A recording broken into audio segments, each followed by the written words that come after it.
नमस्कार। मैं दीपक। आप देख रहे हैं द देसी अंदाज।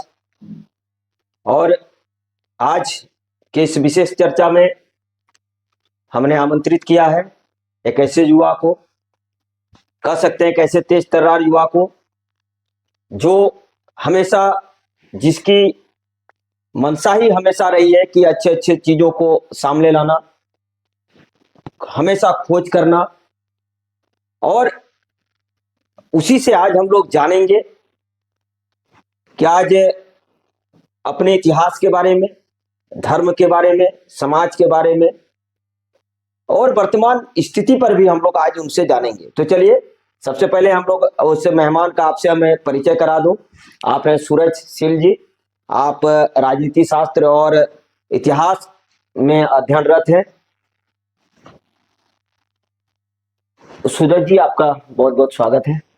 सभी दर्शकों को मेरा नमस्कार। तो देसी अंदाज एक ऐसा प्लेटफॉर्म है जहां पे एक युवा, उनको मंच मिल जाता है अपनी बात रखने के लिए।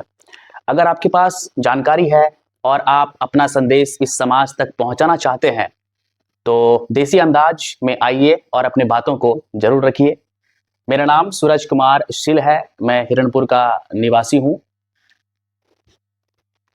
चलिए सूरज जी, आपका फिर से स्वागत है। बहुत बहुत धन्यवाद।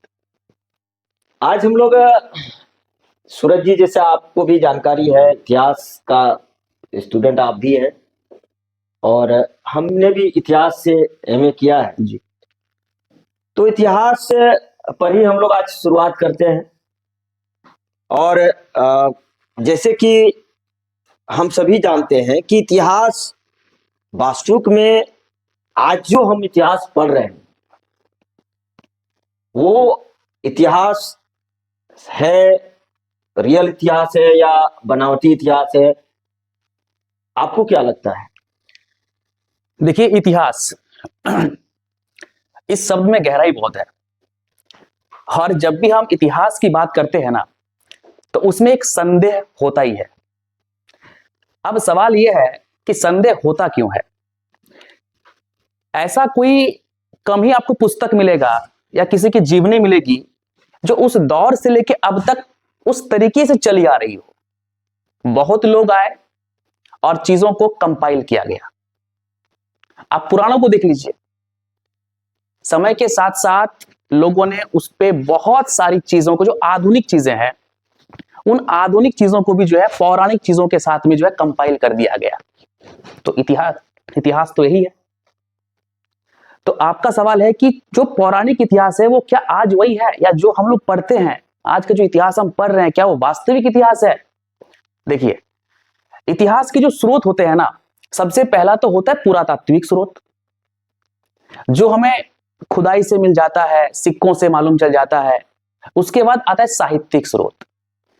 जितने भी मिलावट इतिहास में किए गए हैं वो साहित्यिक स्रोत में किए गए हैं या जीवन वृत्तांत में किए गए हैं।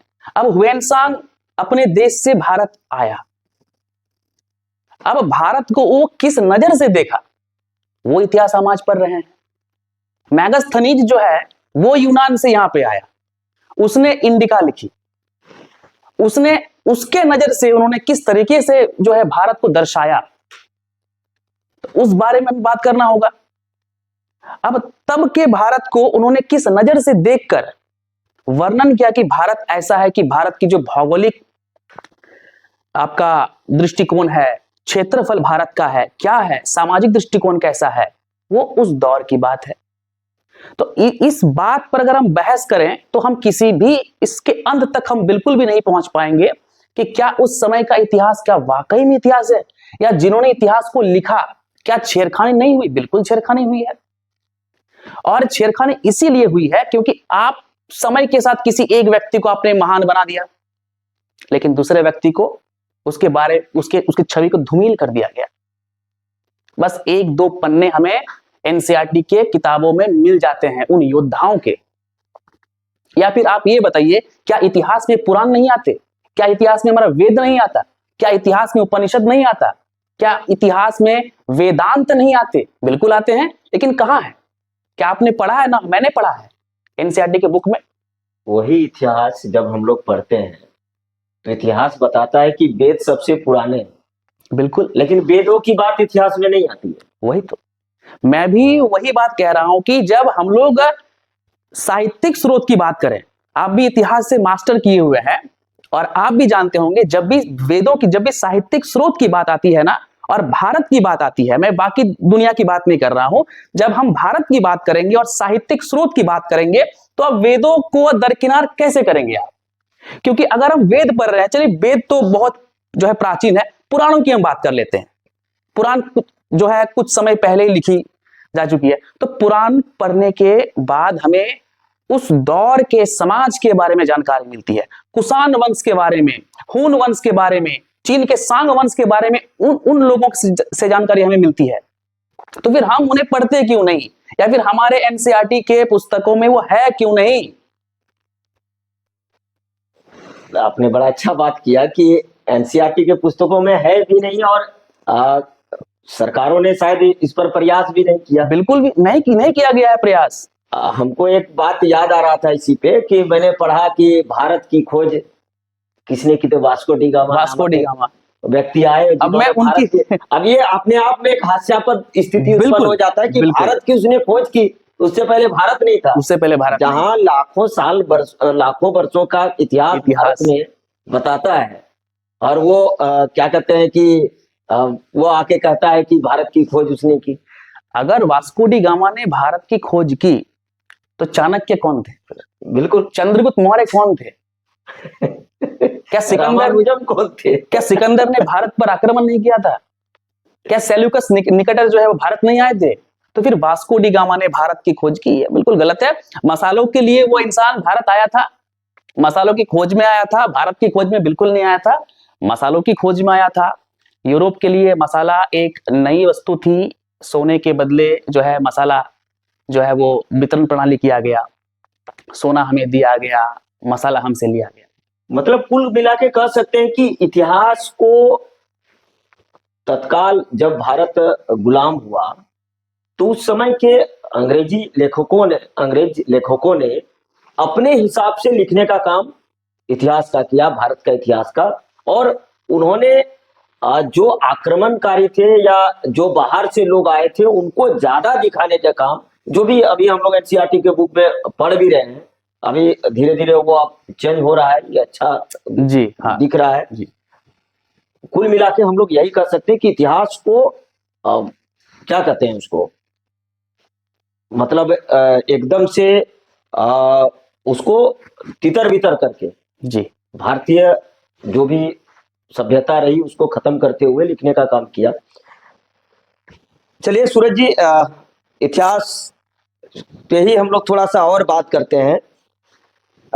इतिहास को विजेताओं ने अगर लिखा तो हारने वालों की कहानियां कहाँ हैं? बिल्कुल, बहुत ही मजेदार सवाल है। और इस पर एक राजा हुआ करते थे, राजा दाहिर। इतिहास हम भी पढ़े हैं, इतिहास आप भी पढ़े हैं, लेकिन राजा दाहिर को कितने लोग जानते हैं? उनको कितने लोग जानते हैं? जब विदेशियों का आक्रमण भारत पर हुआ, सिंध के राजा वहां चट्टान की तरह खड़े थे। कहां है उनकी कहानी? उनकी कहानी कहां है? अकबर का युद्ध होता है महाराणा प्रताप के साथ, उनकी कहानी कहां है? बस क्या बताया गया हमें कि महाराणा प्रताप घास की रोटी खाते थे, उनके घोड़े का नाम ये था। बाकी उनका जीवन की जो गाथाएं वो कहां? महाराणा प्रताप बने कैसे, वो कहानी कहां है? तो कहानी विजेताओं ने लिखा है, यह बात बिल्कुल सत्य है। और जानबूझकर, ऐसा नहीं है कि कोई भी युद्ध अगर होता है, जैसे कि अगर मैं खानवा के युद्ध की बात करूं या मैं महाराणा प्रताप और अकबर के बीच के युद्ध की बात करूं, तो महाराणा प्रताप हारे नहीं थे। अगर आप इतिहास की गहराइयों तक जाएं तो आपको ये ज्ञात ही हो ही जाएगा कि अकबर अंतिम समय तक जो है महाराणा प्रताप को पकड़ नहीं पाए थे। या फिर औरंगजेब जो है दक्कन जिसे दक्षिण भारत आज के युग में कहते हैं कि दक्कन में औरंगजेब कब्जा ही नहीं कर पाए थे। आज के साउथ को आप देखिए, अगर हम चेन्नई जाएं, केरल जाएं, कहीं भी जाएं, आपको वहां पर बहुत ही कम जो है मुगलों की जो विरासतें हैं विरासतें या हैं। महल हैं बहुत कम मिलेगी। ये प्रमाण है कि मुगल वहां पर जा ही नहीं पाए थे। तो छत्रपति शिवाजी महाराज जी की कहानी कहां है? हालांकि वे विजेता थे, फिर भी उनकी कहानी को गायब कर दिया गया। संभाजी महाराज जी की कहानी को गायब कर दिया गया। वो तो महाराणा प्रताप को सहयोग करने वाले दानवीर भामाशाह की कहानी गायब कर दी गई, जबकि इतना बड़ा बलिदान दिया गया। तो हमेशा से, अब मैं एक उदाहरण दूंगा, बाबर के समय पर जो है वो बाबरनामा लिख दिया गया। अब बाबर के समय में बाबर ने बाबरनामा लिखी, अब उस बाबरनामा में कितनी बातें उसने सत्य लिखी वो प्रमाण कौन देगा? या आईने अकबरी में अकबर ने जो अपनी वीर गाथाएं लिखवाई उसका सत्यापन कौन करेगा? आज अगर मैं बोल दूं, मैं एक डायरी पे लिख के जाऊं कि आज सलमान खान का मेरे पास फोन आया था, उन्होंने मुझे बुलाया, और 50 साल बाद इस डायरी को खोला जाए मेरे आने वाले पीढ़ियों के द्वारा, तो वो इन बातों को सत्य ही मानेगा ना। बिल्कुल। तो जरूरी नहीं है कि जो बाबरनामा में बातें लिखी हुई है या आईने अकबरी में बातें लिखी हुई है वो सत्य ही है। मतलब इसे प्रमाण कोई कर नहीं सकता। बिल्कुल नहीं, आप उस अंत तक पहुंच नहीं सकते। और जैसे कि आपने बताया कि वास्तविक में इस देश में ऐसे ऐसे लोग हुए, ऐसे ऐसे वीरों ने जन्म लिया जो लड़ाई लड़े, जीते भी या हारे भी, लेकिन वो कैसे हारे, किस वीर गति के साथ वो हारे, किस वीरता के साथ वो हारे, ऐसा कहीं उल्लेख भी नहीं मिलता है। और हमारे पीढ़ियों को ये पढ़ने को भी नहीं मिलता है। एक हिंदू राजा हुए थे हेमू, और विडंबना तो यह है कि वो जब दिल्ली सल्तनत की हम बात करते हैं या कई पुस्तकों में पढ़ते हैं तो अधिकांश लोग हेमू को एक मुस्लिम शासक समझ लेते हैं, क्योंकि हेमू उस दौर के थे कि उनके इर्द गिर्द सभी मुस्लिम शासक ही थे। तो उनका नाम था हेमचंद्र विक्रमादित्य। उन्होंने दिल्ली के तख्त पर कब्जा कर लिया था, सभी को हराकर। वो इतने ताकतवर थे। बंगाल से उन्होंने अपने युद्ध के अभियान को शुरू किया। आगरा होते हुए मुगल उस समय थे और सभी पीछे हट गए।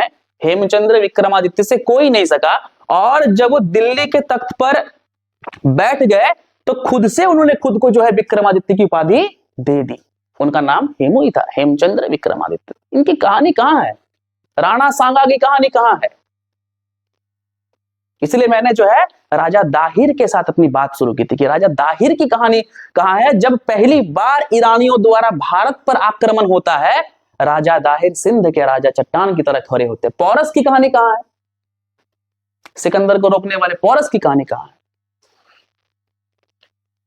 चलिए सूरज जी,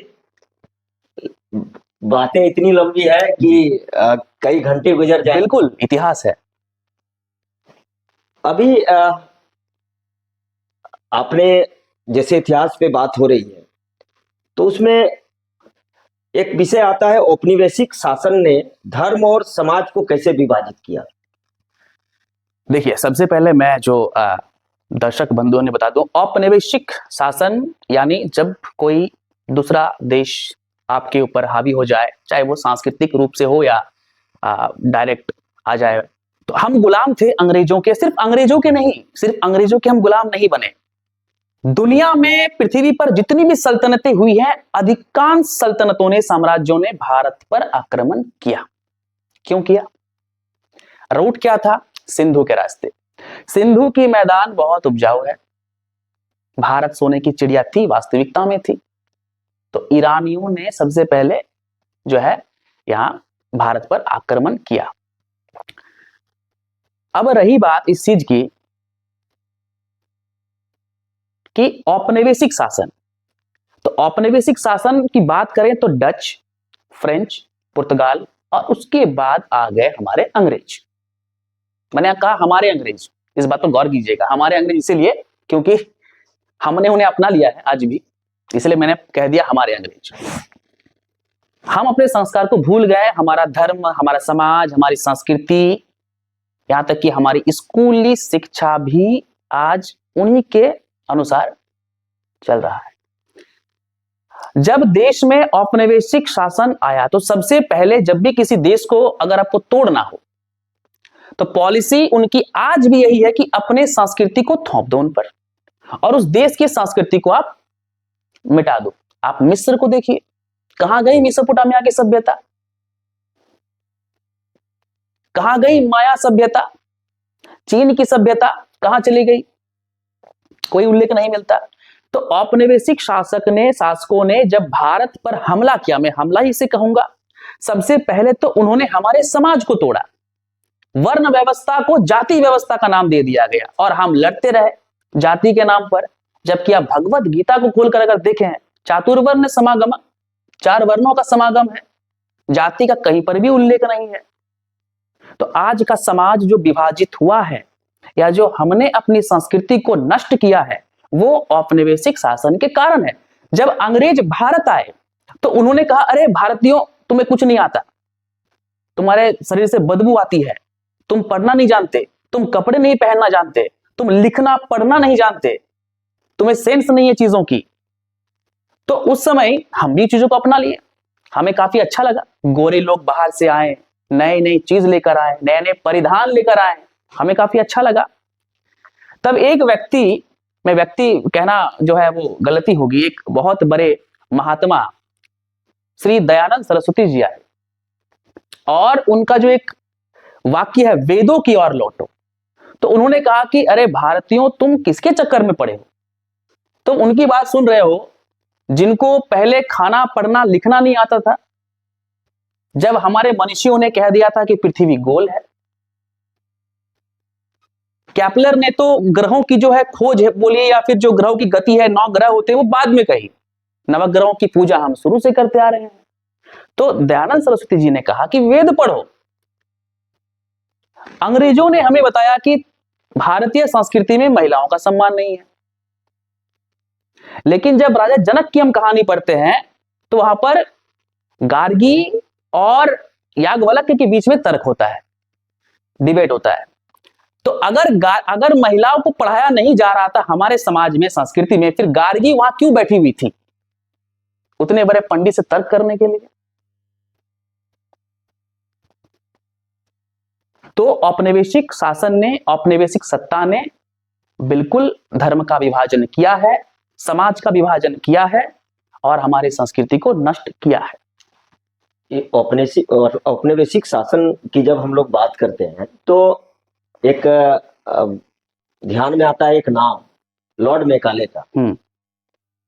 अगर भारत की सभ्यता, उनकी एक सोच थी कि भारत को तभी तोड़ा जा सकता है जब यहाँ की जो गुरुकुल परंपरा है उसको खत्म किया जाए, और उसी के तहत आज जो हम लोग, अभी आपने कहा ना कि हमारे अंग्रेज, बिल्कुल आज जो हम आज जिस चीजों को आज हम ग्रहण कर रहे हैं या हमारे कई पीढ़ियों ने ग्रहण किया है, बस उसी लॉर्ड मैकेले का एक क्या कहते हैं कि मानसिक जो गुलामी भारत के लोग आज कर रहे हैं, तो उसी लॉर्ड मैकेले का जिस गुलामी से आज निकलने की आवश्यकता भी है। बिल्कुल, मैकॉले और मैक्स मुलर, इन दोनों की साजिश थी। और एक बात मैं यहां जोड़ दूं, आप ये मत सोचिए कि 19वीं सदी में या 18वीं सदी में अंग्रेज यहां आए।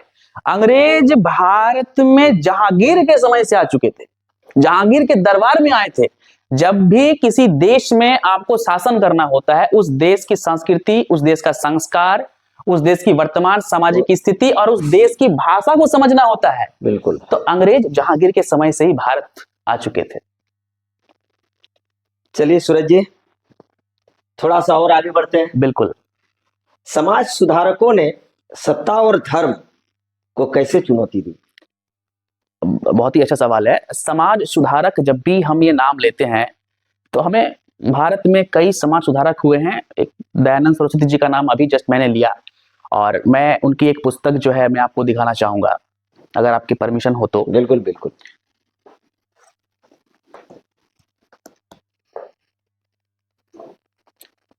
उनकी एक पुस्तक है सत्यार्थ प्रकाश। अगर इस पुस्तक के बारे में आप लोग जानते हैं तो अच्छी बात है, और नहीं जानते तो इसको पढ़िए।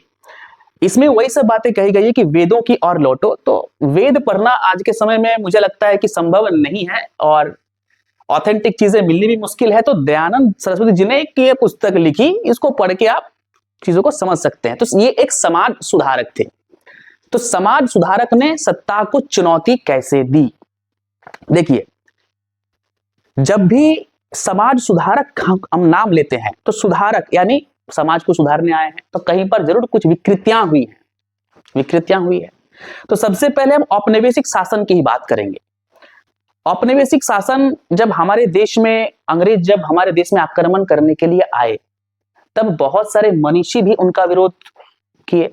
महात्मा गांधी जी 1915 में भारत आए और 1915 में भारत आते ही उन्होंने जो है पुरजोर अंग्रेजों का विरोध करना, औपनिवेशिक शासन का, सत्ता का विरोध करना शुरू किया। देखिए, सत्ता जब हम शब्द का इस्तेमाल करते हैं तो सत्ता मीन्स अभी की सत्ता मत समझ लीजिएगा कि ये प्रधानमंत्री या राष्ट्रपति। सत्ता का अर्थ होता है सिंहासन, यानी वो व्यक्ति, समाज सुधारक, जो सिंहासन को चुनौती दे।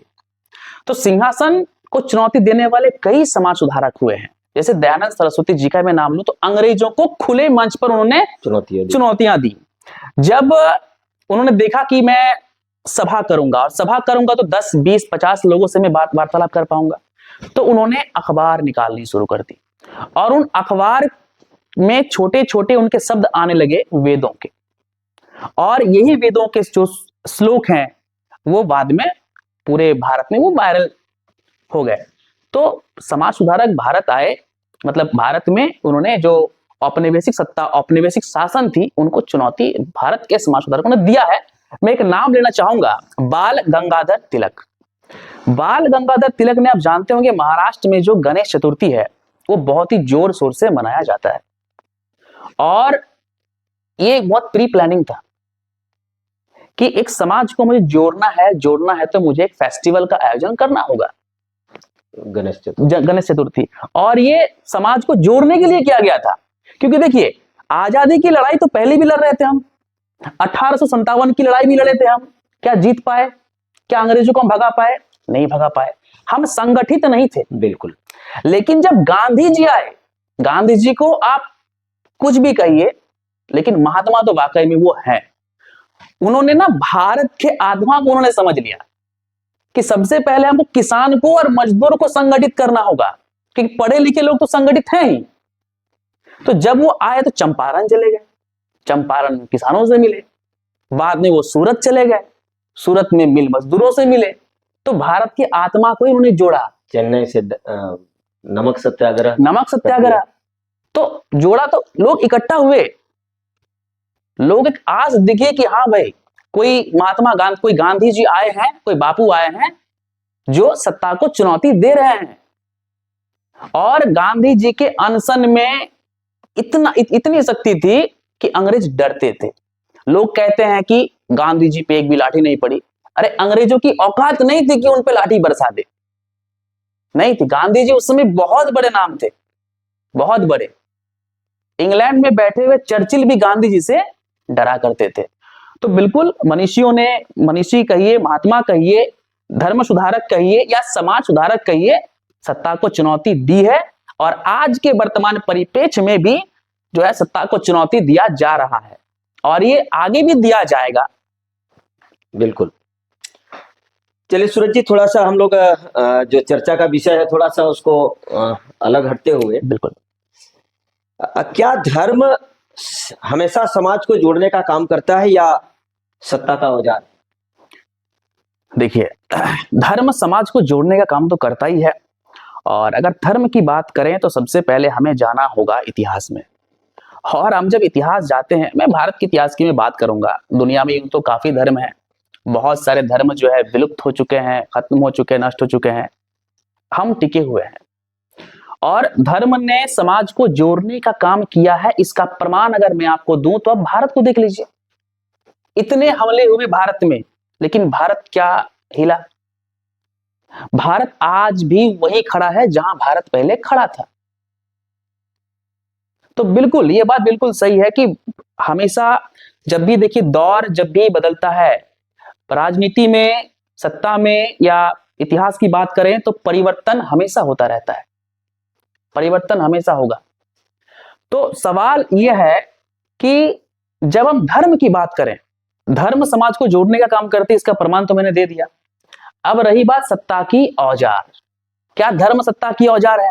वर्तमान परिप्रेक्ष्य में आप ईरान को देखिए, अमानतुल्लाह खमैनी, क्या हो रहा है ईरान में आजकल? ईरान आज से 30, 35, 40 साल पहले आज का जो ईरान था ना, यूरोप के लोग ईरान घूमने आया करते थे कि चलिए ईरान घूमने जाएंगे। बेबीलोन, लेबनान, लोग आते थे घूमने के लिए यूरोप के लोग। आज स्थिति देखिए तो क्या हुआ, चीजें बदल गई ना, चीजें बदल गई। आज ईरान में जो चीजें हो रही है वो धार्मिक एक देश बन चुका है, और इस कारण आज जब मैं आज आपके साथ यहाँ बैठा हुआ हूँ, ईरान में बहुत बड़ा जो है एक रैली निकाली जा रही है वहां के लोगों के द्वारा कि इस जो धार्मिक सत्ता है उसको यहां से हटा दिया जाए। तो बिल्कुल, तो वर्तमान परिप्रेक्ष्य बोलिए या फिर आप इतिहास को देखिए, ये बात बिल्कुल सही है, होती आई है। समाज धर्म समाज को जोड़ने का हमेशा काम किया है, बिल्कुल। इसमें कहीं कोई संदेह नहीं है। बिल्कुल और अभी हम लोगों ने चर्चा भी किया, बिल्कुल गणेश चतुर्थी के नाम पे बिल्कुल इस तरह से धर्म लोगों को समाज को जोड़ती जोड़ा हुई, ही। धर्म ने समाज को जोड़ा है, इसका एग्जाम्पल उदाहरण मैंने आपको दिया आज का भारत, और धर्म समाज को तोड़ता है इसका भी एग्जाम्पल मैंने आपको दिया आज का ईरान। लेकिन ये भी सत्य है कि धर्म सत्ता का औजार भी है। बिल्कुल, धर्म सत्ता ये- का औजार है। आज के परिप्रेक्ष्य में अगर हम लोग देखते हैं, हाँ तो भारत में वो ये भी दिखता है। हाँ, दिखता है, बिल्कुल बिल्कुल। ऐसी कोई भी सरकार नहीं रही है भारत में आज तक। अगर मैं नेहरू जी के उस पीरियड को छोड़ दूं, नेहरू जी के उस पीरियड को अगर मैं छोड़ दूं 1947 से लेके 1964, उस पीरियड को अगर हम छोड़ देना, तो उसके बाद का पीरियड जो है, जब इंदिरा गांधी जी सत्ता में जब आती है, गूंगी गुड़िया, उन्हें मैं नहीं कह रहा हूं, ये मोरारजी देसाई जी का कथन था, तो जब वो सत्ता में आती है उस समय से लेके आज इस तारीख तक जो है धर्म सत्ता से जुड़ा हुआ है। आप बिना धर्म के, भारत की बात करूं तो बिना धर्म के, सिर्फ धर्म नहीं, जाति। अभी हाल फिलहाल बिहार का चुनाव हुआ, उसमें हमने देखा कि किस प्रकार जाति के नाम पर जो है वो वोट मांगा गया। तो बिल्कुल ये बात बिल्कुल सही है कि सत्ता का औजार है। हम लोग ये भी देखते हैं ना कि यदि हम लोग हिंदुत्व विचारधारा की पार्टियों को देखते हैं, तो धर्म के नाम पर किस तरह से उसका हथियार बनाया जाता हाँ है। बिल्कुल, राजीव और बाकी लोगों को भी देखते हैं कि किस तरह से तुष्टीकरण करके, एक धर्म विशेष का जी। तुष्टीकरण करके सत्ता का चाबी को हथियाने का प्रयास हाँ, किया जाता है। आप ये बिल्कुल कह सकते हैं एकदम खुले तौर पर कि वास्तविक में आज के डेट में धर्म सत्ता का औजार है। बिल्कुल, देखिए होना नहीं चाहिए, होना नहीं चाहिए किसी भी सरकार के लिए या किसी भी देश के लिए। मैं सिर्फ भारत को नहीं कहूंगा, हाँ बिल्कुल। आज आप अमेरिका को ही देख लीजिए, यूएसए को देखिए, किस चीज में लगा हुआ है वो, सबको पता है किस चीज में लगा हुआ है। लेकिन आप चाइना को और रसिया को देखिए। चाइना आज से 50 साल पहले कहां था? 60 के दशक में चीन कहां पर था? भारत से डॉक्टरों की टीम गई थी चाइना उनके इलाज के लिए। वो चाइना आज कहां है? सत्ता में धर्म कभी आना नहीं चाहिए। राजनीति एक अलग विषय है, धर्म एक अलग विषय है। धर्म मेरा पर्सनल व्यक्तिगत चीज है। जब मैं घर में बैठा हुआ हूं तब मैं एक हिंदू हूं, लेकिन जब मैं अपने घर से बाहर निकलूंगा मुझे एक मनुष्य की तरह सोचना होगा, मानव की तरह सोचना होगा। लेकिन समय समय पर सरकारें आई हैं और सरकारों ने बहुसंख्यक समाज पर उपयोग किया है। बिल्कुल, बहुसंख्यक समाज को हर देश में खुश किया जाता है। चलिए, प्राचीन भारत में धर्म का जो स्वरूप था वो आज से कितना अलग था? बिल्कुल अलग था, बहुत अलग था। आज तो हम लोग कर्मकांडी बन गए हैं। आज हम सिर्फ कर्मकांड पर विश्वास रखते हैं। आपके भी घर में अगरबत्ती होगी, मेरे घर में भी है, मैं आज जला के भी आया हूं सुबह। तो क्या कर्मकांड नहीं तो क्या है? अष्टांग योग हम भूल गए, पतंजलि का योग सूत्र हम भूल गए, यम नियम प्रत्याहार ये भूल गए, ध्यान हम भूल गए, ध्यान करना हमने छोड़ दिया, मन को एकाग्र करना हमने छोड़ दिया, यज्ञ करना हमने छोड़ दिया। अगर हम वैदिक भारत की बात करें या पूर्व वैदिक भारत की बात करें, वैदिक काल से पहले की भारत की बात करें, जब वेदों का आना शुरू हुआ था, जब वेदों का आना, वेद पहले से है, आना शुरू हुआ था मतलब संकलन जब उनकी शुरू हो चुकी थी, उस समय का धर्म बिल्कुल अलग था। उस समय समाज इतना बटा हुआ नहीं था। लेकिन जैसे जैसे समाज और समय बदला, यह धर्म बिल्कुल बदल गया। और धर्म में बलि प्रथा, ये बलि प्रथा पहले से बिल्कुल नहीं थी, ये बलि प्रथा बाद में से ऐड किया गया। और क्यों ऐड किया गया? जब एक ये बहुत बड़ा यहां पर एक क्रांति हुई थी, जब खेती की शुरुआत हुई थी, तो उस समय से बलि प्रथा की भी शुरुआत हो चुकी थी। तो बिल्कुल ये सब है कि आज का जो हमारा धर्म है वो बिल्कुल पहले वैदिक धर्म से बिल्कुल अलग है। और यही तो है, सत्यार्थ प्रकाश में लिखा हुआ है कि वेदों की ओर लौटो, इसीलिए कहा गया है।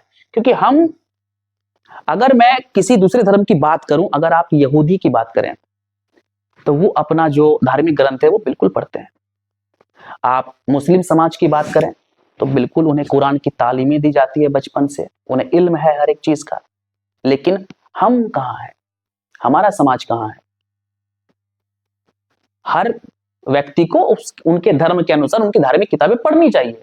हर धार्मिक किताबों में जो है अच्छी बातें लिखी होती है, तो हमें भी चाहिए कि हम भी अपने धार्मिक ग्रंथों को पढ़े, चाहे कुरान हो, चाहे बाइबल हो, चाहे भगवत गीता हो या वेद हो। इसी से संबंधित एक बात आता है सूरज जी, कि धर्म ग्रंथों की व्याख्या किसने और किस उद्देश्य से की? देखिए, ये सवाल बहुत विवादित है। जब धर्म ग्रंथों की जो व्याख्या किसने की, अगर ये सवाल हम करें, तो सबसे पहले ये सवाल भी आया कि धर्म पहले आया कि समाज पहले आया कि लोग पहले आए। बिल्कुल। तो धर्म पहले आया, समाज पहले आया, लोग पहले आया, तो उसकी पहले हम बात करेंगे। तो उसकी बात इस पुस्तक में दी हुई है, चार्ल्स डार्विन। नाम सभी ने सुना ही होगा, जिन्होंने भी 8वीं 9वीं 10वीं की पुस्तकें पढ़ी है, चार्ल्स डार्विन को सभी लोग जानते हैं। और एक बुक है सेपियंस, वो पढ़ लीजिएगा।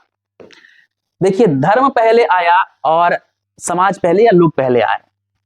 अगर मैं कहूं कि धर्म पहले आया, तो बाकी सारे दरवाजे बंद हो जाते हैं। जहां पे आप धर्म को अपनाते हैं ना, आपके सारे सवाल वहां बंद हो जाएंगे, सारे सवाल बंद हो जाएंगे। पहला इंसान मनु शतरूपा, हिंदू ग्रंथ के अनुसार। आप कुरान को पढ़ेंगे तो वहां पर आदम और हव्वा का जिक्र है। बाइबल में एडम इव बन जाता है कि पहला इंसान दुनिया में आदम या मनु। लेकिन साइंस तो कुछ और कहता है, विज्ञान तो कुछ और कहता है। विज्ञान कहता है कि नहीं, हम पहले बंदर थे, होमोसेपियंस। होमोसेपियंस तो बाद में बने, पहले होमो हैबिलिस, होमो इरेक्टस, निएंडरथैल ये थे। भारत की बात अगर मैं करूं, तो भारत में आज से 20 लाख पहले होमोसेपियंस आए, भारत में आए।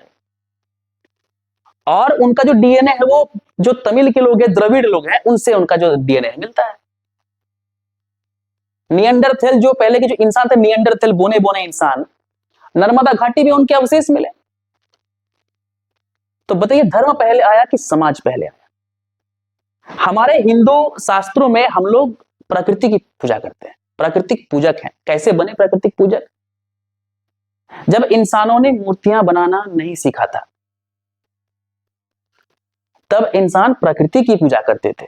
वो सिलसिला आज तक जारी है, वो आज तक चल रहा है। लेकिन हां, अब मैं आपके सवाल पर आता हूं कि व्याख्या किसने की। अब देखिए, अब मनीषी आए, मनीषियों ने ध्यान करना शुरू किया,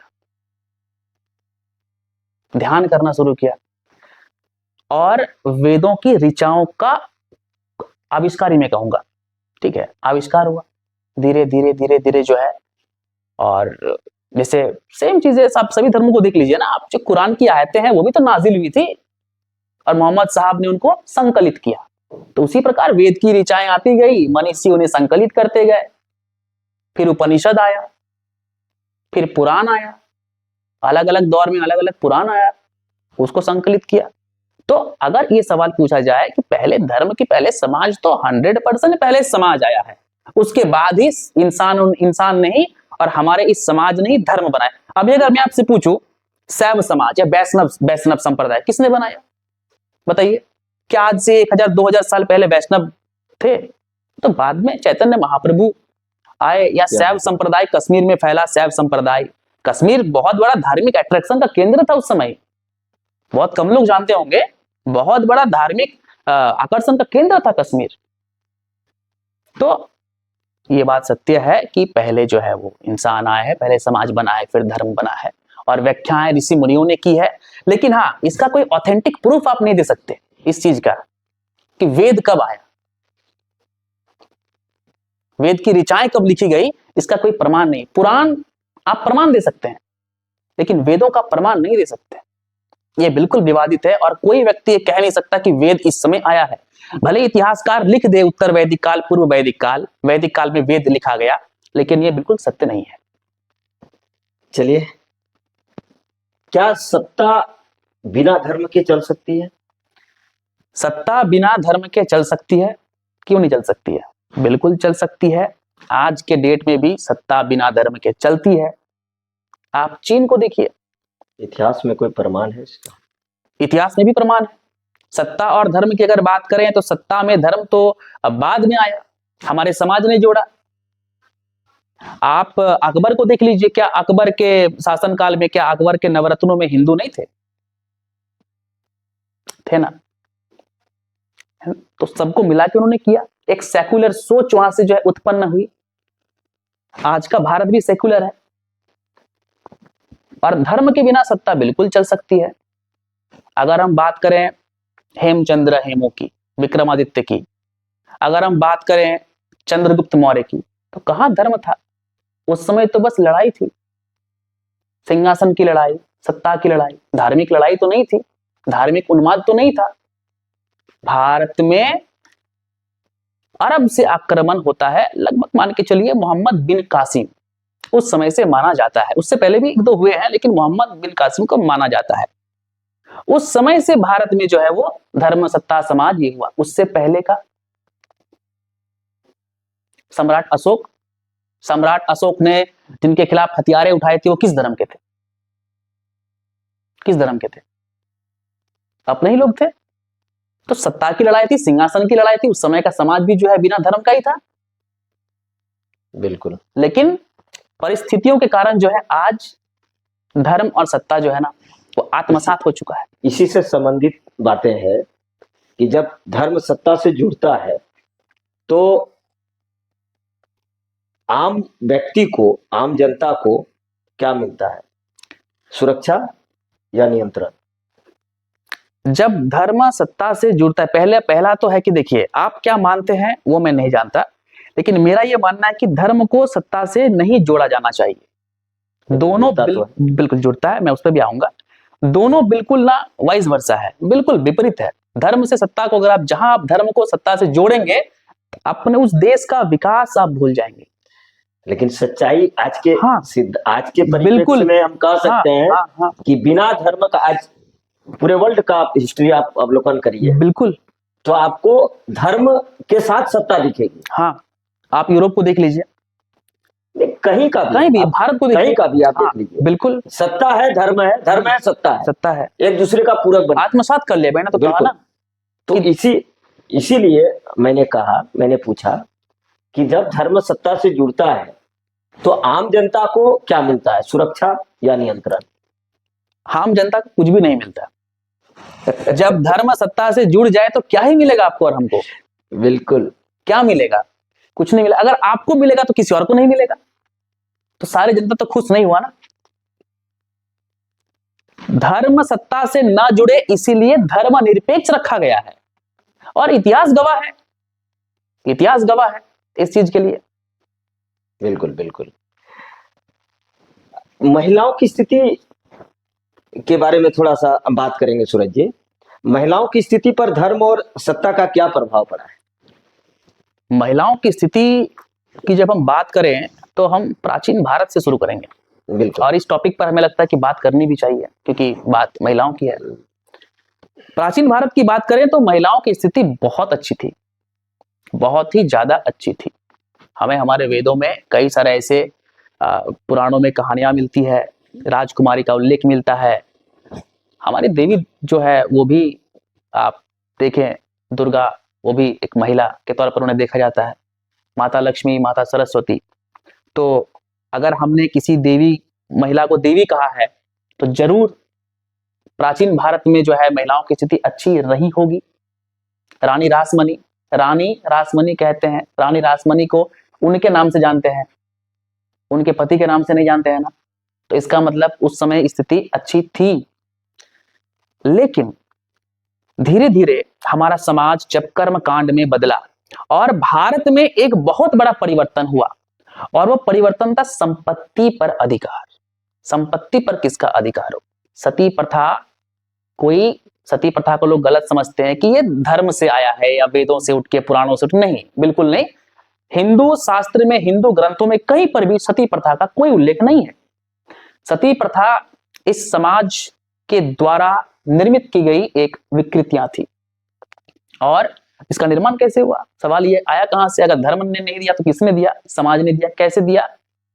अगर किसी का पति की मृत्यु हो जाए तो उसका, उस पति का संपत्ति विधवा को न मिले, इसीलिए उस विधवा को सती बनाया जाने का जो है प्रथा वो शुरू होने लगा। तो महिलाओं की स्थिति बिल्कुल अच्छी नहीं थी। महिलाओं को पढ़ने लिखने दिया जाता नहीं था। विधवा विवाह पर रोक थी। बाल विवाह का चलन था कि बाल विवाह उसमें हुआ करता था। तो महिलाओं की स्थिति बहुत अच्छी बाद में नहीं थी। आप यूरोप को देखिए, अमेरिका ने कितने, मतलब बहुत दिन बाद जो है महिला को आपका अधिकार दिया शिक्षा का। विदेशों में वोट देने का अधिकार नहीं था, लेकिन अक्सर भारतीयों को देखा जाता है कि तुमने महिलाओं को दबा के रखा। यूरोप को देखिए, चर्च जाने का अधिकार नहीं था महिलाओं को। महिला चर्च नहीं जाएंगी, महिला घर से बाहर नहीं निकलेंगी, महिलाएं वोट नहीं देंगी। लेकिन आज समाज सुधरा है और समाज सुधारकों ने, राजा राम मोहन राय ने, लॉर्ड कैनिंग का भी नाम लेना पड़ेगा कि लॉर्ड कैनिंग और राजा राम मोहन राय के नेतृत्व में सती प्रथा, विधवा विवाह, बाल विवाह पर जो है वो रोक लगा दिया गया। चलिए, बाल विवाह, सती प्रथा एक बहुत बड़ा विषय है जी, इस पर हम लोग कभी बात करेंगे। बिल्कुल, बात करनी भी चाहिए। आज के दौर में हम जब बात करते हैं, सोशल मीडिया से धर्म और सत्ता के रिश्ते को आप कैसे बदला है? सोशल मीडिया देखिए, धर्म और सत्ता के रिश्ते को कैसे बदला? देखिए, सत्ता तो बिल्कुल बदला है। मोदी जी की 3D रैली, ठीक है, 2014 का वो दौर आज भी याद है। ठीक है, बच्चों के जुबा पे जो है मोदी जी का नाम था, और ये इसलिए था सोशल मीडिया उस समय नया नया आया था, हम लोगों ने नया नया इस्तेमाल करना सीखा था। तो जहां भी जाओ सोशल मीडिया में वो सरकार। आप ट्रंप को देख लीजिए, ट्रंप और एलन मस्क ने क्या किया? एग्रीमेंट हुआ ना, अंदर ही अंदर, भले वो पब्लिक ना हुआ हो, लेकिन एग्रीमेंट तो हुआ ना कि तुम मुझे प्रमोट कर। आज ट्रंप वेनेजुएला पे अटैक किया, एग्रीमेंट था ये अमेरिकन ऑयल कंपनी के साथ ट्रंप का। तो बिल्कुल सोशल मीडिया से ही हो रहा है सब कुछ। तो सोशल मीडिया धर्म और के साथ सत्ता को कैसे परिभाषित कीजिएगा? सरकार अपनाती है ना, सरकार हथकंडे अपनाती है सोशल मीडिया का। सोशल मीडिया एक हथियार है, बिल्कुल। आप नॉर्मली देखिए ना, अभी कुछ दिन पहले जो है वो आपका बहुत जगह भगदड़ें हो गई थी सोशल मीडिया के में पोस्ट के कारण। हम इस पे आपको रोकेंगे। हमको लगता है कि सोशल मीडिया में जिस तरह से आज के डेट में भ्रामक तस्वीरें सामने आ रही जी, तो सत्ता और धर्म की अगर हम बात करते हैं तो सोशल मीडिया में जो प्रचार प्रसार चल रहा है वो भ्रामक प्रचार। तो एक तरह से क्या कहते हैं, एकदम बिल्कुल सत्ता से कनेक्टेड, देखिए सत्ता की ओर ले जाने वाला। देखिए, सकते हैं आप इसको। समय के साथ जो भी सरकारें आई हैं या आएंगी, वो सोशल मीडिया को एज अ वेपन वो अपनाएंगी। क्योंकि देखिए सोशल मीडिया बहुत बड़ा हथियार है। सबके पास फोन है और सबके फोन में सोशल मीडिया है। तो अगर सरकार को, सत्ता को, शासन को, सिंहासन को कोई बात पहुंचानी हो आप तक, तो टीवी जरिया नहीं रह गया, सोशल मीडिया जरिया है। चलिए सूरज जी, हम लोग चर्चा के अंतिम दौर में हैं। आपसे जानेंगे, आप क्या मानते हैं भविष्य का भारत कैसा होगा, धर्म प्रधान या संवैधानिक प्रधान? बिल्कुल धर्मनिरपेक्ष भारत होगा और होना भी चाहिए। भविष्य का भारत धर्मनिरपेक्ष भारत ही होगा और धर्मनिरपेक्ष भारत ही होना चाहिए। हमें नहीं भूलना है इस भारत की भूमि पर मदर टेरेसा के योगदान को, हमें नहीं भूलना है अशफाकुल्ला खान के योगदान को, हमें नहीं भूलना है तात्या टोपे के योगदान को। चलिए, राम प्रसाद बिस्मिल के योगदान को नहीं भूलना चाहिए। और सबसे बड़ा सवाल, छत्रपति शिवाजी महाराज के मंत्री या फिर आप पहरेदार कहिए, बहुत कोई मुसलमान थे। अकबर के भी दरबार में मुसलमान थे, टीपू सुल्तान के जो दरबार में थे वो भी हिंदू पंडित ब्राह्मण थे, औरंगजेब के समय तो सबसे ज्यादा। तो ये सेकुलर भारत की मैं बात कर रहा हूँ। हाँ, आक्रांताएं आई है, उन्होंने अपनी सोच का प्रसार किया है, कई मंदिरों को तोड़ा भी गया है, बहुत सारे चीजें को जो है विकृत कर दिया गया है। और तो और आप कह रहे हैं कि भविष्य का भारत कैसा होगा, हमारे वेदों ने तो कह दिया है वसुधैव कुटुंबकम। जब आप वसुधैव कुटुंबकम कहते हैं वहीं से आप सेकुलर बन जाते हैं, आप कहते हैं पूरा विश्व हमारा परिवार है। तो जब पूरे विश्व को आप अपना रहे हैं तो आप तो सेकुलर है ना, आप सबका स्वागत कर रहे हैं। हमने पारसियों को भी यहाँ लाया, उन्हें जगहें दी, जमीनें दी, हमने सिंधियों को भी यहाँ लाया, हमने यहूदों को भी यहाँ लाया, हमने मुसलमानों को बसाया, हम तो सेकुलर ठहरे। हालांकि सेकुलर शब्द बहुत बाद में आया, इमरजेंसी के दौरान आया, संविधान से छेड़छाड़ करके आया, कैसे आया ये बाद की बात है, लेकिन आया। और भविष्य का भारत धर्म प्रधान भारत नहीं है, सेकुलर भारत है, संवैधानिक, बिल्कुल संवैधानिक भारत है। चलिए सूरज जी, बहुत अच्छी चर्चाएं हुई। आगे भी इस तरह की जब चर्चाएं हो तो निश्चित तौर पर बिल्कुल हम लोग चाहेंगे कि आप हमारे चैनल में आए। कैसा लगा आप हमारे चैनल पे? मैं बहुत शुक्रगुजार हूँ और तहे दिल से शुक्रिया अदा करता हूँ कि आपने मुझे बुलाया, एक मंच दिया आवाज रखने का, द देसी अंदाज इस पॉडकास्ट के द्वारा। और मैं उम्मीद करूंगा कि मैं यहाँ फिर आऊंगा और फिर हम मिलेंगे, फिर बातें होंगी, चर्चाएं होंगी। चलिए, आप हमारे स्टूडियो में आए, आपका बहुत बहुत धन्यवाद। जुड़े रहिए हमारे साथ।